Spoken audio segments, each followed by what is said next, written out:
There's no one yet, no? No one yet. 3. Yes, good afternoon, everyone.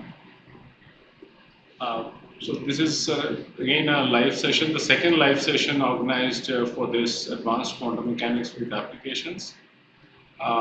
We had one earlier. Please ask your questions.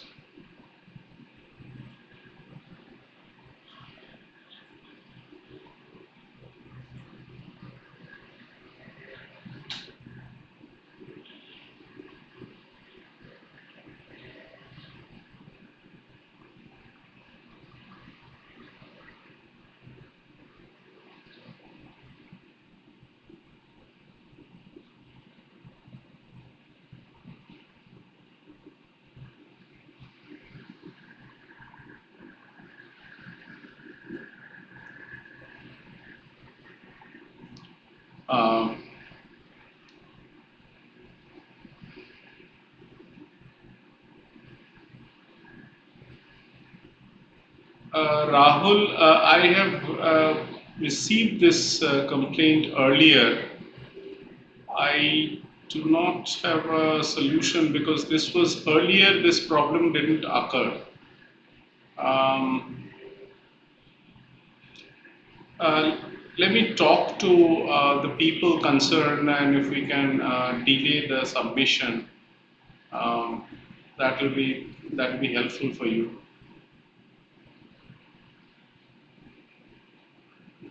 Um, 7th week's assignment is given. All right, I will. I'll sort of look into this. I'll speak to the NPTEL people. Assignment number 3, it will be corrected. They'll do it. They'll do it. They already have done it. Might not have posted the marks. Aman, good evening.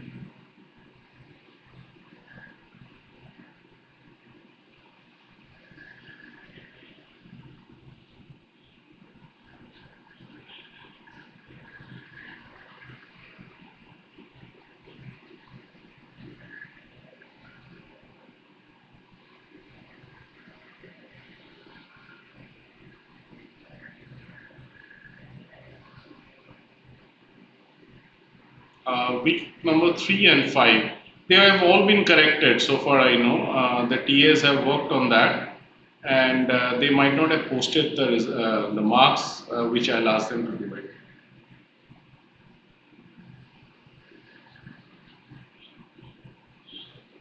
Oh, you mean to say the assignment actually preceded the week's lectures? All right, this is new to me. I don't know why it has happened because it hasn't happened earlier.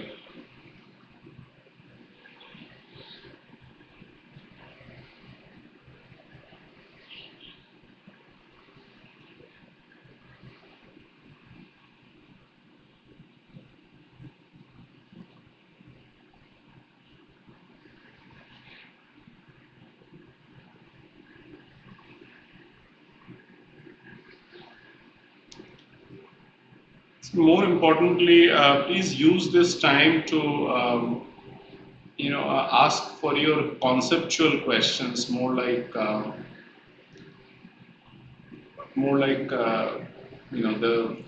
the problems or wherever you have found things to be conceptually difficult or you haven't understood. So please use this time. But of course, the other things are important, I understand. I'll ask the TAs to communicate with the NPTEL office in order to see if anything can be done.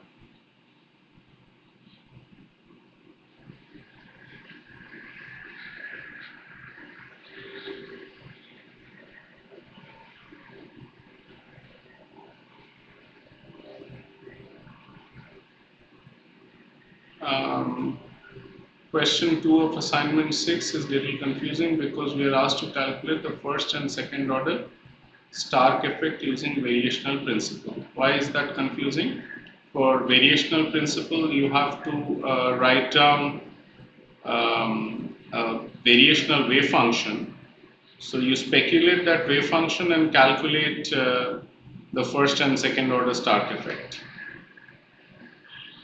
That should not be confusing. You just have to guess a variational wave function for the hydrogen atom. I believe it's in the ground state. So the hydrogen and the electron is in the ground state of the hydrogen atom, and then so it's actually 1 by root over pi a naught cube and exponential minus r by a0. So suppose you don't know this and you simply write a exponential minus r over alpha and then do a first order expansion or first order correction and even a second order. Second order is just that you need an intermediate state for the second order Stark effect to calculate,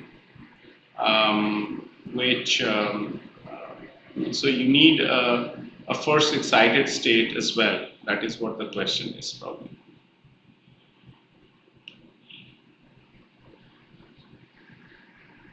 So I believe the solution of the assignments have been posted by the TAs. I've asked them today. They said yes.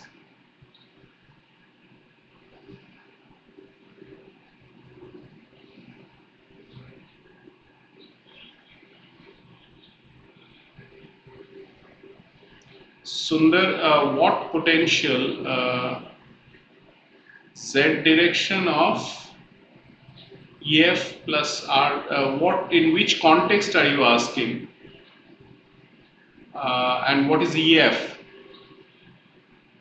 Electric field, you mean to say? No. If it's in answer to Aman's question, then the unperturbed states correspond to 1 over R potential, which is coming from the hydrogen atom. And then on top of that, you add the electric field in the Z direction. Rahul, good question. Perturbation may increase the true energy or it may decrease. We have seen examples in which in some cases when the states are degenerate, they could increase energy or decrease energy. Sometimes they do it symmetrically or they may not do anything to certain states. It depends upon the selection rule, it depends upon the form of the wave function. And so on, because say a S wave state doesn't get affected by this potential which is like Z, which is R cos theta. So it is not, there is no rule that whether it will increase or decrease, it can do both. Wave function is given in the question, but my question, what is the meaning of order? Oh, order means it's the order of E, the electric field. So if you calculate the correction to first order in the electric field, then it's a first order perturbation theory, or using variational this thing. And if it's second order in E, that is E square, then it is second order. Yes, Sundar Ramchandran, Stark effect plus variational principle. So you know the exact eigenfunction. Oh, for the variational, yes, you take the exponential minus R by alpha and then you use the electric field in the Z direction. Okay. Yeah,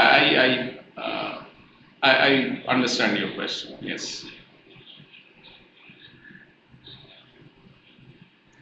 See, perturbation theory and other, this approximate techniques such as variational theory or WKB approximation, etc.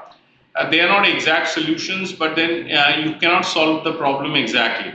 So you need to resort to some approximations, and these are some of the approximations which are controlled. Because you need to understand that if you do an approximation and if the approximation is not good for that particular problem, then the answer that you get is not too much of is not of any meaning. But perturbation theory is only valid when you have the perturbation term to have which is something like 1 by 137, which is alpha times the alpha is called as the fine structure constant, which has a value 1 by 137 of the unperturbed energies, which we have written throughout by H0. Okay, and all these things. However, variational it can be when the potential term is either weak or strong. WKB is for a very specific kind of potential. It's a linear potential. In case of spin half particle, though the eigenvalue for a component of plus minus half, do the amplitude determine the resultant spin direction? No. You see, the spin half particle, the resultant spin direction is not determined by the amplitude. Okay, so this is when you say that the eigenvalues are plus and minus half. What you mean is that you have written down the spin half particle in the basis of the z component of spin. All right. So when you do it in the basis of z component of spin, you get a plus minus half, and then you solve the problem. You find the eigenvalues and the eigenvectors. The eigenvalues are exactly what you said, plus and minus half, and there be eigenfunctions which will have some amplitudes, but they do not correspond to the resultant spin direction. No.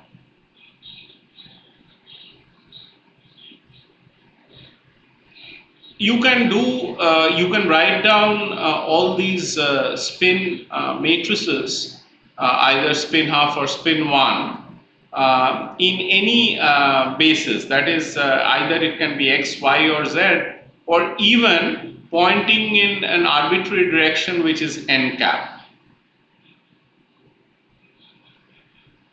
Spin x, spin y, spin z resultant. No. So if you are asking that whether plus minus half is the z component of the spin, so these eigenvalues for any of the component, yes, it is. In fact, it is plus or minus 1, not half. In fact. So all these things are plus and minus 1, and their eigenfunctions are different. Just that. So if you're talking about the amplitude of the eigenfunction, then they do not talk about a resultant spin direction. No.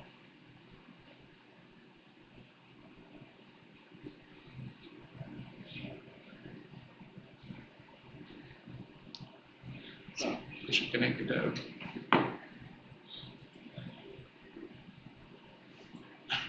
So these are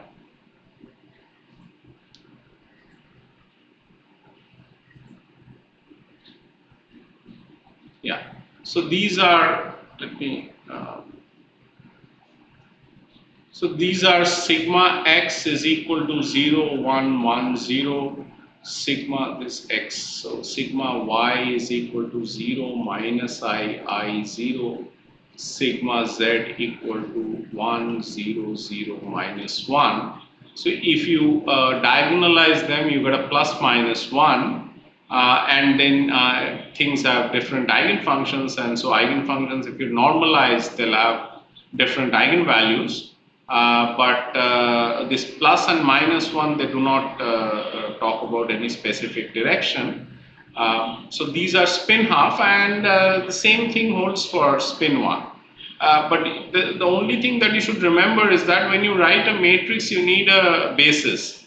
So the basis here for any of them is like, so I'm writing it with a conjugate of this and this. Alright? This you should understand that this is actually the sigma z basis. So we write everything in sigma z basis such that sigma z is diagonal, but sigma x and sigma y are of diagonal. So that's the, so this, this sigma, sorry, not sigma.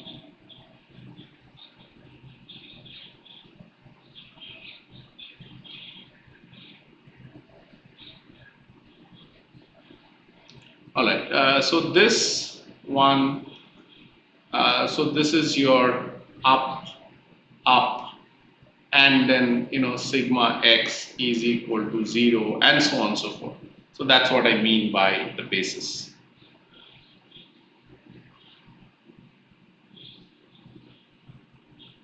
That's cool.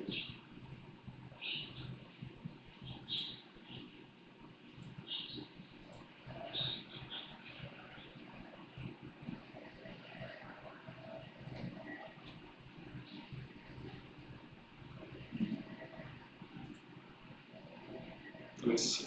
Okay. Yeah.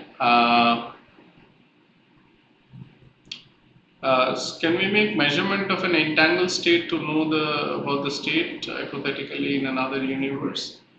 No. Rahul, so the entangled state cannot be disentangled. But that is crucially needed for teleportation. So that is not, you can't separate out if you mean by measurement, if you mean separating out the entangled state, then you cannot do that. Sundar, I guess angular momentum would have resulted, yes, angular momentum and spin angular momentum, they are similar vectors. They both have classical and quantum analog. They both rotate in the same way in both classical mechanics and quantum mechanics. In quantum mechanics, we talk about commutator bracket. So the components do not commute, that is Lx, Ly do not commute to give you 0, or Ly, Lz do not commute to give you 0. Same holds in classical mechanics for the Poisson's bracket. Assignment third is removed. Will question not come in that section? No, that I cannot tell you. If I don't know why it's removed, but I'll ask the TAs. So if you remember to ask me that question, I will ask the TAs that if it is, why is it removed and so on. You have to do thoroughly all the tutorials, that is all the assignments you have to do thoroughly and understand all these things such as entangled state and how does one make measurement and what happens when you apply a sigma x operator and so on and so forth, perturbation theory, first order, even sometimes second order for a trivial perturbation. Okay, so second order is a little slightly more tricky, but I have shown that how to do this. So this is Stark effect, Zeeman effect, or some potential in the particle in a box. Those kind of things will come, and something from basics as well. I mean, in the sense that these early quantum theory will also be there, where we have talked about how all these photoelectric effect and all that, Compton effect, etc. So all those things will also be there. So please prepare the tutorials properly, follow the class notes. I mean, notes means class videos rather.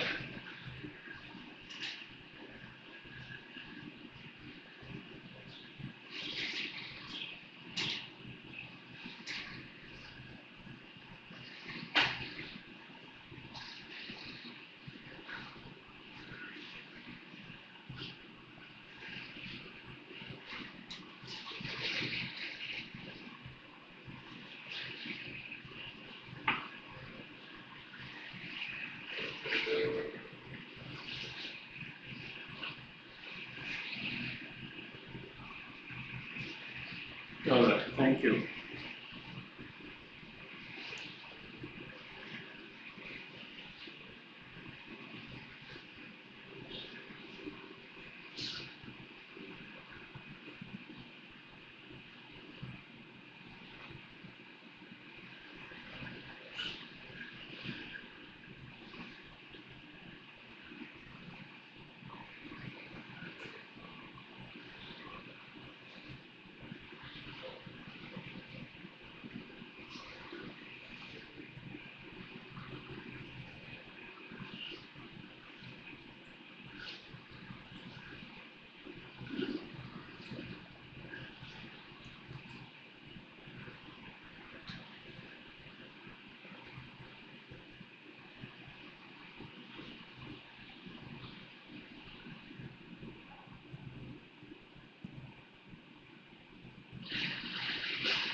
This is exactly the same question that has been asked, because so what it means is that you write down the variational wave function, and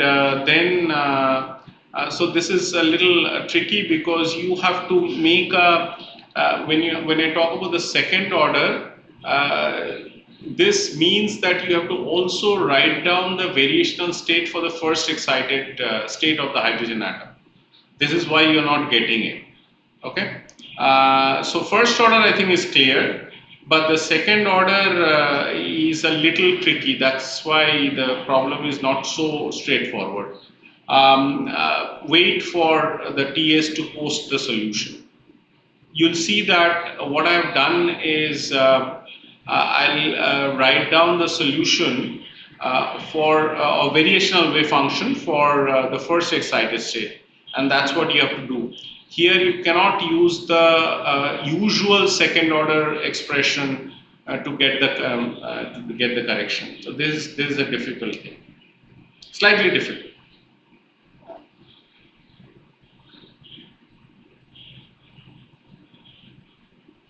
Probably if you look at this book called Schiff, L.I. Schiff, it's an old book. I don't know whether still is there in print. You can have a look at it, and probably even some e-copies could be available. I don't know. You can see that in order to understand what is there. But otherwise, I'll ask the TS to post the solution.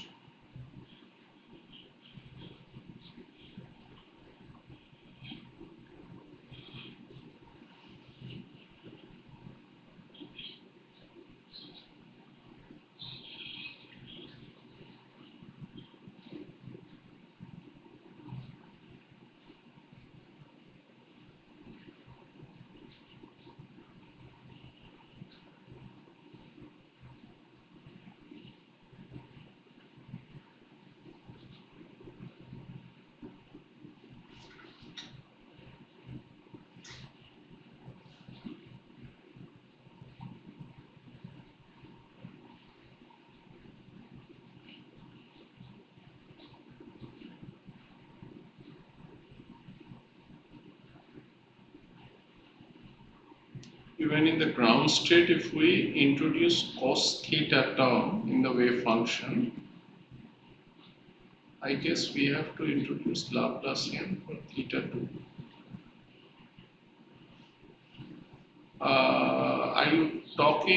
Are you saying this in the context of this first order, second order? Then you don't have to do Laplacian, because you simply have to calculate the expectation value of energy with respect to the variational state. So the Laplacian is not required. But if you're normally talking about hydrogen atom, then you need to use Laplacian for the theta and phi both.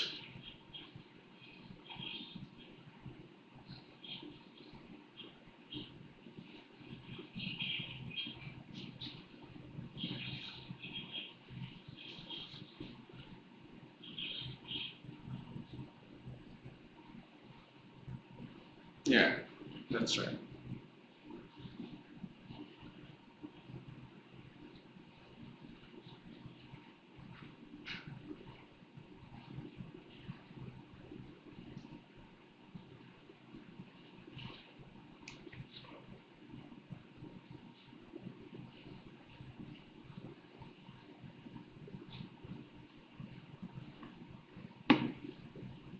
Yes, of course. Oh, you mean to say that? Yes, yes, yes. To calculate the total energy. Yes, yes, yes, yes. You're correct. No, Sundar, you are correct. Absolutely correct. There you need the Laplacian. Yes, right. I was just more thinking of this, the Stark effect term.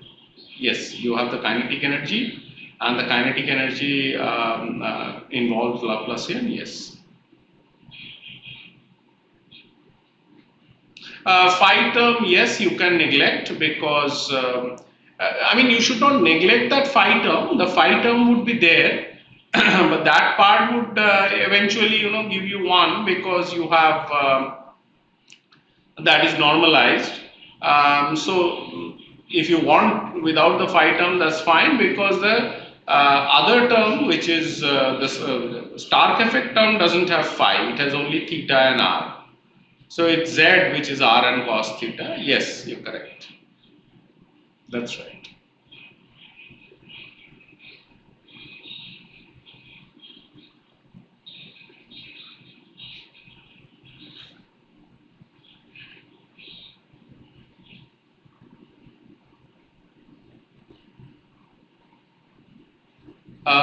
This is a very specialized question, 1 by r to the power n. You will find it in some books they have done. I don't think you would get it as so 2s is L equal to 0 and so on. So you calculate. So you have to take a 0 to infinity and then 2s state and then 1 by r cube. It should not come as infinity. Yes, you're correct, Sundar. Yes, in perturbation you ignore the Laplacian means because you already have taken into account the Laplacian while calculating the unperturbed states. But in variational, you have to take the full Hamiltonian. You are absolutely correct. That's right.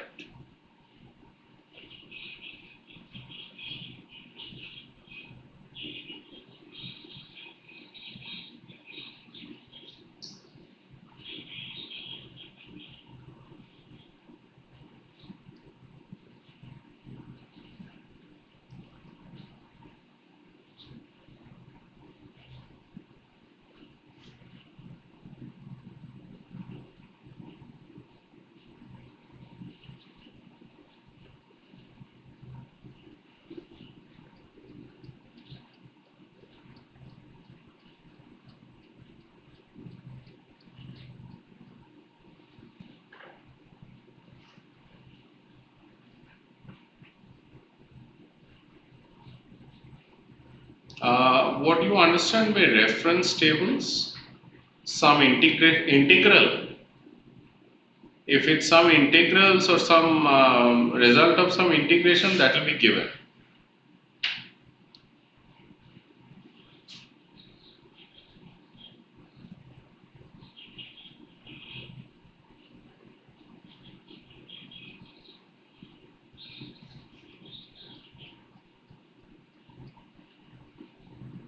Aman, I have to see because 1 over r cube is not a very normal thing to do because your potential goes as 1 over r and your so 1 over r cube is like a perturbation.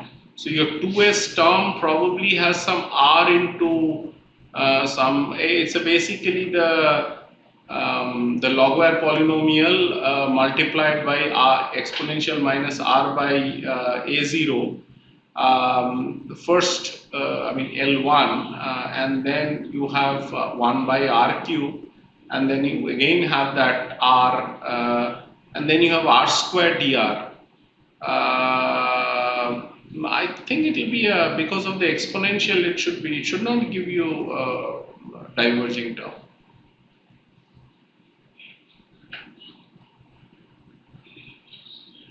Oh, yes. All those things will be given. Yes. Sundar. Spherical harmonics, hydrogen atom. You don't have to remember that. They'll all be coming with the question paper. But still, I would suggest that please keep all these, at least y00 is like 1 by root over 4 pi. Uh, and say Hermite polynomial, first one is constant, the second one depends on x, the third one depends on x square. Some of these lower ones you should keep in mind. Where can we get tutorial videos? I don't know. Tutorial videos are not there. I mean, there's nothing called a tutorial video. The tutorial solutions are all posted to you. Values of constants will definitely be given. Yes, it just comes with a question. You don't have to even go to the front of the question paper or the beginning of the question paper. It will all come with a question.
Aman, I'll have to see this. Okay, 1 by r cube expectation should not blow up, but you are saying for the 2s term, I will see that and I will reply back to you. I have your email.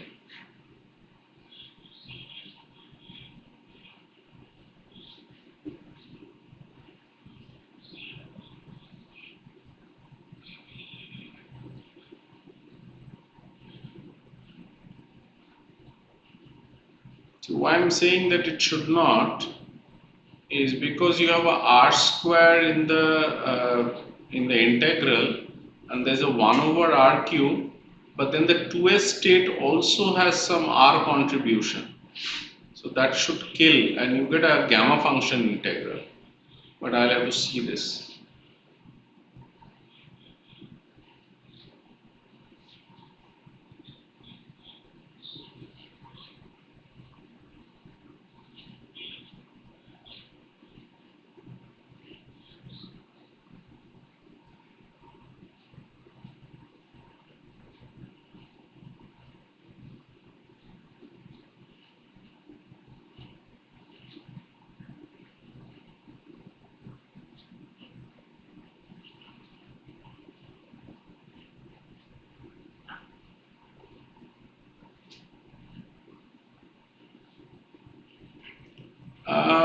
Sundar, your question is very valid. So, in the limiting case, if you localize the particle to a position which is, with a desired accuracy, then you actually make the momentum uncertainty become infinite. Such situations are, they do not arise in real systems. So, because of the finite wavelength of the particle always has a uncertainty in position, which is not, so there's a delta x there, so delta p is also finite. So such things do not arise, but yes, if you try to do it, then the momentum uncertainty will go to infinite. Delta P will go to infinite.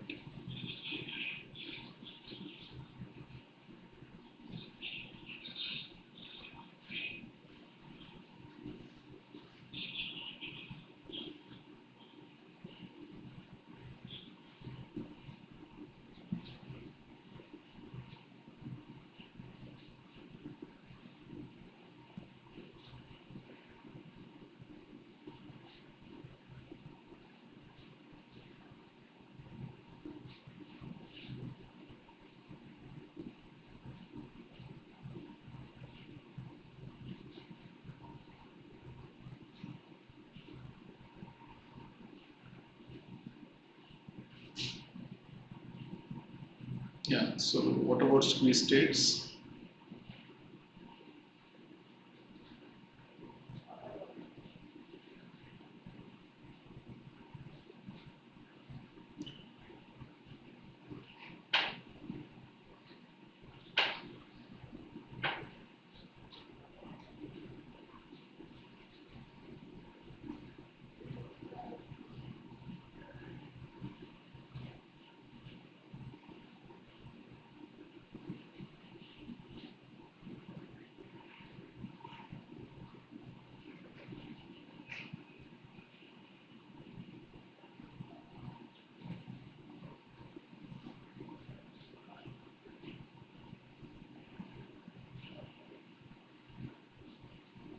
They are very special. You're correct that these squeeze states are very special, and they have applications in optics. Yes.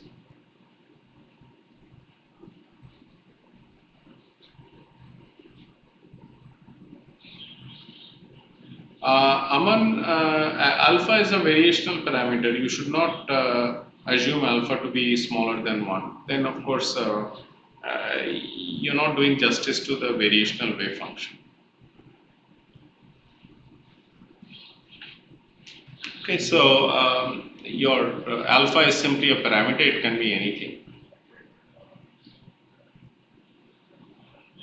Yes, Sundar, I agree with you. Yes, for squeeze states, that's what happens.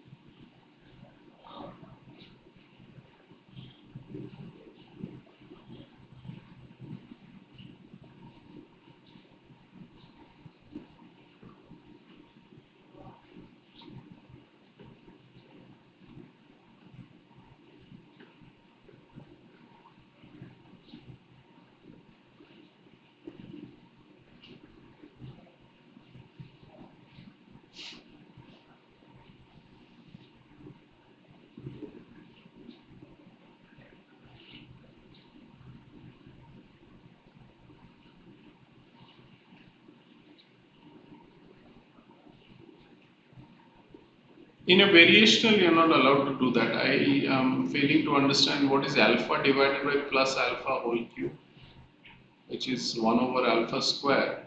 That's what you mean. No, you cannot take in a variational thing, you cannot take that to be a small quantity anyway.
Yes, absolutely.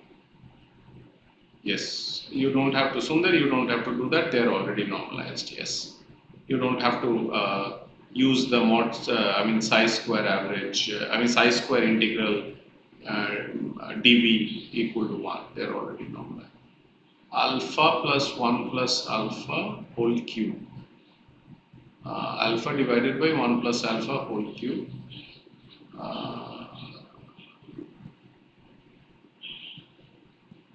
No, you should not do that. Aman, you should not do that.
Please post the questions, it's only about 15 minutes left.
Time reversal operator.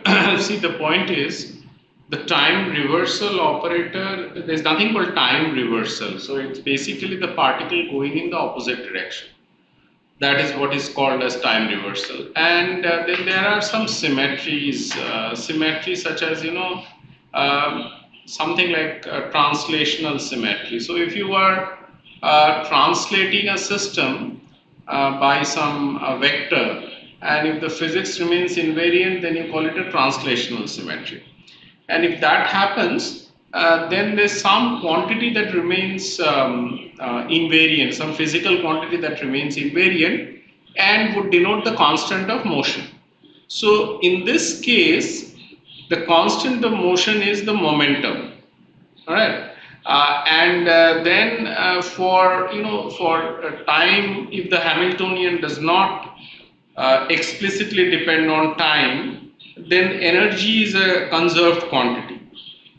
Say for example, if there is a rotational invariance, that is, it doesn't matter whether if you rotate the system by 2 pi or pi by 2, the physics of the system remains invariant.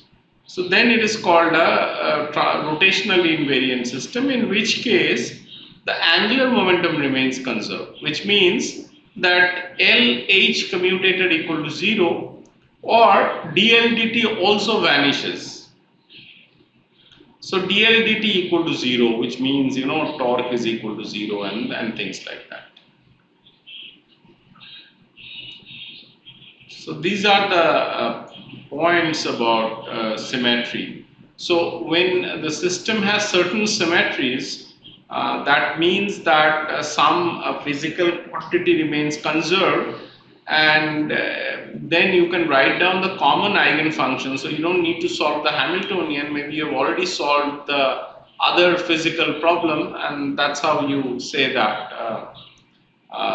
So that's what we did. If you remember, for the hydrogen atom problem, we did not solve the theta phi part, because apart from a constant, the theta phi part of the hydrogen atom Hamiltonian is exactly same as the angular momentum operator.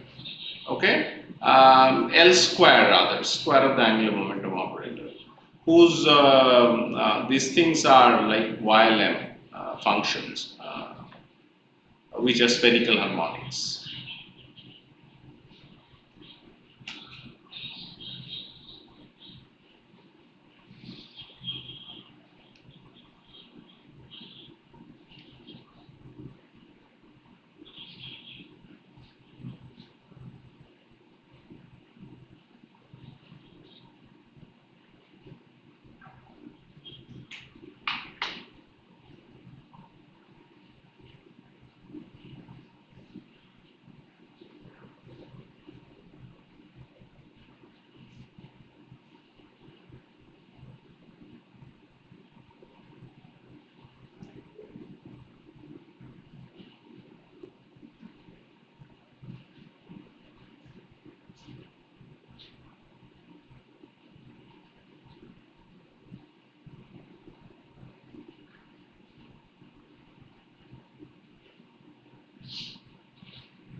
When time reversal operator commutes with the Hamiltonian, that means energy is a constant of motion. Time reversal operator is slightly tricky, because it is an anti-unitary operator. So it's not a unitary operator because of a complex conjugation term, but it means that the energy is conserved.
All right.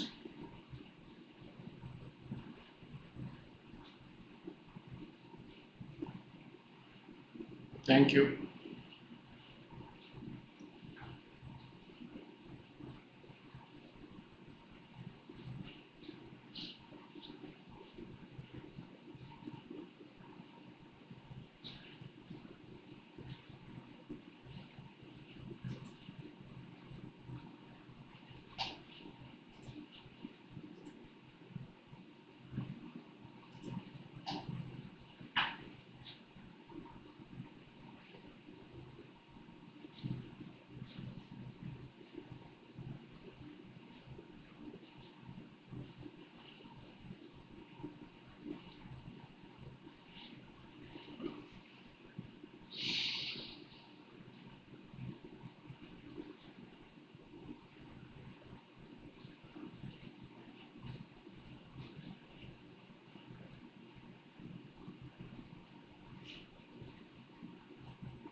Unfortunately, Aman, this is the last session because it's an 8-week course, and it's there are two sessions, two such live sessions.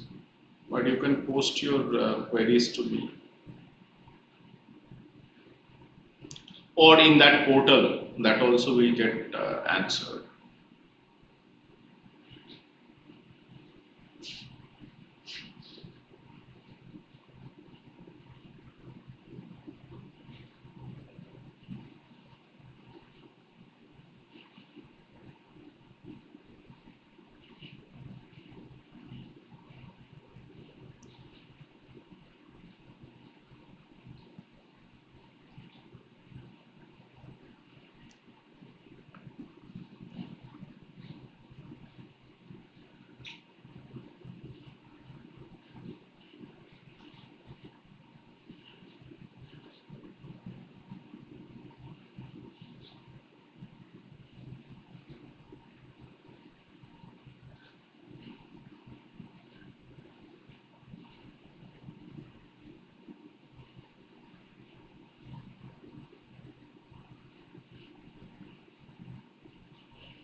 Yes, we can do that, Aman.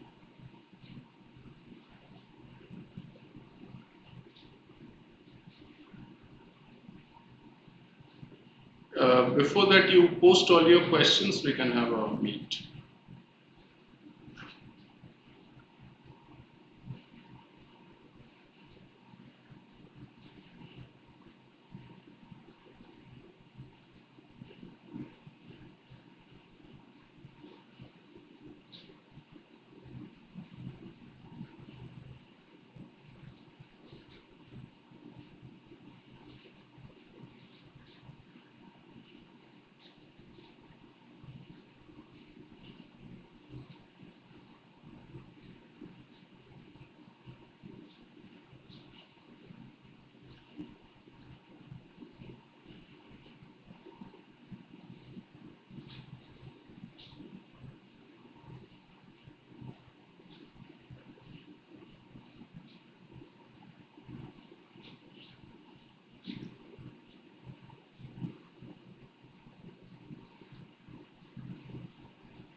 All right, it's about, yeah, thank you, Aman. Thanks everyone for watching. And if you have further questions, of course, you can ask me or do it on the portal. You can ask on the portal. I shall reply.